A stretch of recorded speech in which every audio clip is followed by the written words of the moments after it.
네, 오늘도 진일보합니다. 광주 전남 경제 요즘 분위기 심상치 않다는 얘기 많이 들으셨죠? 일자리는 줄고 기업은 휘청거리고 골목 상권까지 얼어붙었다는데 이게 단순 불황일까요? 아니면 구조적인 문제일까요? 오늘은 박소영, 윤준명 기자와 함께 지역 경제 전반에 대한 이야기, 흐름들 자세히 짚어보겠습니다. 안녕하세요. 안녕하세요. 네, 안녕하세요.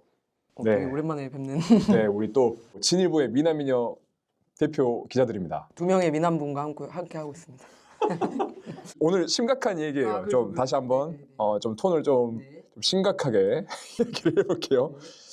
네, 먼저 일자리 얘기부터 좀 해보겠습니다. 다른 지역은 상반기, 올해 상반기죠. 늘었다고 하는데 호남만 좀 줄었다고 하던데요. 이게 어떤 상황입니까?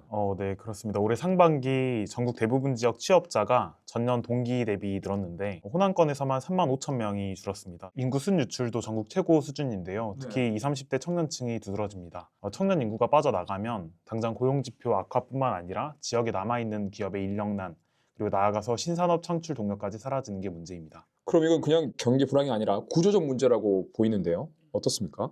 네, 맞습니다. 광주 전남 일자리는 공공기관 비중이 높고 민간 일자리의 비중은 낮습니다. 창업 투자 부진으로 위축돼 있다 보니까 신산업 기반이 약할 수밖에 없습니다. 결국 청년은 떠나고 또 기업은 다시 들어오지 않는 그런 악순환이 계속되는 겁니다. 이렇게 일자리가 줄면 당연히 이제 소비도 줄어들 텐데 실제 상권 분위기 어떻습니까? 좀 심각한데요. 광주 자영업자가 1년 새 1만 명, 그리고 전남이 1만 1천 명이 줄었고요. 광주의 상징인 충장로, 금남로 오피스 공실률이 무려 44.8%나 됩니다. 전남대합 상권은 37%, 점포 3곳 중 한 곳이 불이 꺼지는 상황입니다.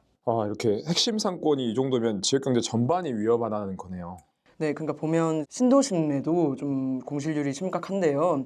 향무지구 그리고 첨단 스리단길도 좀 사정이 좀 엇비슷합니다. 네. 두 자릿수 공실률이 이어지고 있고요. 엎친 데 덮친 격으로 금융도 빠져나가고 있는데요.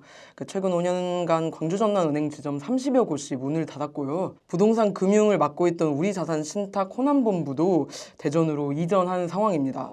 금융이 사라지면서 창업, 투자가 막히고 그 자연스럽게 지역 또는 수도권으로 이제 흘러가게 되는 구조인 거죠. 이렇게 돈이 돌지 않으면 이제 지역에서는 어떤 투자가 좀 이루어질지 참 걱정이 되는 상황인데요.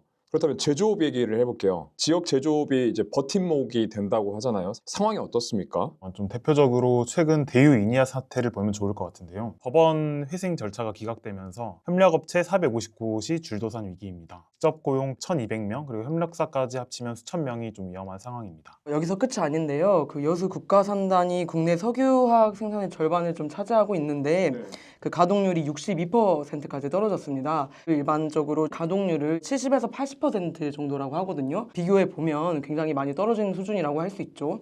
여천 NCC 위기, 금호타이어 광주 공장, 현대상무중공업의 화재까지 광주 전남 지역의 이제 제조업의 문제가 좀 한꺼번에 터지고 있는 상황입니다. 산업이 이렇게 흔들리면 결국 우리 민생이죠. 우리가 살아가는 집값 또는 건설 경기에 영향이 올 수밖에 없잖아요. 실제로 부동산 시장도 꽤 얼어붙었죠. 네, 지난 1월부터 4월까지 기준으로 봤을 때 광주 전남 지역의 아파트 착공 면적은 작년 대비 17% 줄었고 분양 물량도 55% 감소했습니다. 미분양 위험 때문에 건설사들이 아예 사업을 포기하는 사례가 늘고 있고요. 또 광주 전남 곳곳에서 공사 중단 현장이 늘면서 또 도심 슬럼화 조짐도 보이는 상황입니다. 건설 경기 침체는 인테리어 자재, 전기 같은 연관 산업 전반으로 충격이 확산될 수 있기 때문에 또 이것도 불안 요인으로 작용하고 있습니다. 네, 이렇게 정리를 해보면 일자리 감소가 또 상권 침체에 이어지고 또 제조업 위기, 또 부동산 부진까지 이거 어디서부터 손대야 될지 모르는 연쇄적인 지금 침체 현상이 일어나고 있는 겁니다. 해법은 좀 뭐가 있을까요? 이거 진짜 어렵습니다. 전문가들은 이제 사실 민간 투자와 신산업 기반 조성이 가장 시급하다고 이제 말하고 있는데요. 특히 전남은 해상풍력, 수소에너지 같은 신재생 산업을 키우고 있고 광주는 AI 집적단지 같은 신산업 거점이 있기 때문에 이 사업들을 성장 동력으로 삼아서 좀 제대로 키워야 한다는 거죠. 네, 맞습니다. 전문가들은 지금 상황을 단순한 경기 부진이 아니라 구조적 악순환이라고 진단하고 있습니다.